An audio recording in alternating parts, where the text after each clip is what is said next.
kurudi kileleni mwa ligi kuu soka Tanzania bara ikijiweka kileleni kwa pointi 35 huku Yanga ikiwa na pointi 33. Na mpendwa mtazamaji, tuanze kuangalia viwanja vya michezo na burudani. Kwanza viwanja vya kitaifa. Klabu ya Simba imesema ipo katika hatua za mwisho za mazungumzo juu ya uwekezaji wa mfanyabiashara maarufu hapa nchini Mohamed Dewji, ambaye anatarajiwa kuwekeza kiasi cha shilingi bilioni 20 ndani ya klabu hiyo ya Wekundu wa Msimbazi.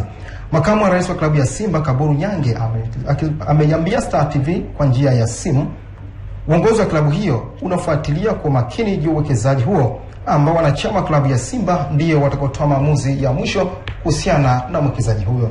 Tupate taarifa zaidi kutoka kwa Luis Ndeo, aliandaa taarifa hii.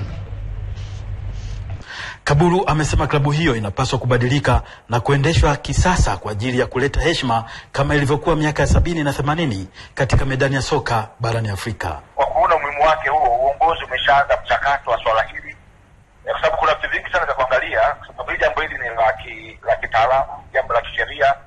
Kama ni kuuza hisa, basi iuzwe katika mfumo gani? Hawa wanachama ambao ndio wenye mali, ndio wamiliki wa klabu kwa sasa, wao katika taratibu wao wanaangukia mahali gani? Akizungumzia ukomo wa mazungumzo na mwekezaji huyo ambao unadaiwa kuwa Disemba 31 mwaka huu, Kaburu amewatoa wasiwasi wanachama wa klabu ya Simba kuwa uongozi umedhamiria kuleta mabadiliko hata kama itashindikana kwa Mohamed Dewji. Mtu tunamheshimu sana, ni mtu muhimu, ni mtu ambaye amechangia sana uongozi, mwana Simba hodari, mwenye uchungu na klabu yake, mwenye maendeleo, na naamini Moa ana lengo sahihi kabisa ya kusogeza Simba hii katika next level. Lakini sasa ili kufika kule kuna utaratibu ambao lazima ufuate na lazima tuufanye, kwa sababu inawezekana Moa na wazo zuri, lakini inawezekana kuna wengine ambao vile vile wana uwezo na hamu ya kununua hisa kwenye Simba. Uongozi wa Simba chini ya Rais Evans Aveva umeonyesha dalili za kukubaliana na ombi la bilionea Mohamed Dewji Mo kuichukua klabu hiyo kwa ununuzi wa hisa. Bodi ya udhamini imekuja juu na kupinga suala hilo. Mo ameweka bayana nia yake kuwekeza bilioni 20 kwa ajili ya kurejesha hadhi ya Simba ikiwa haijashiriki michuano ya kimataifa miaka 8 hivi sasa. Wakati huo malipo ya mauzo ya mshambuliaji Emmanuel Okwi ambayo hadi sasa fedha hazijalipwa na klabu ya Etoile du Sahel ya Tunisia.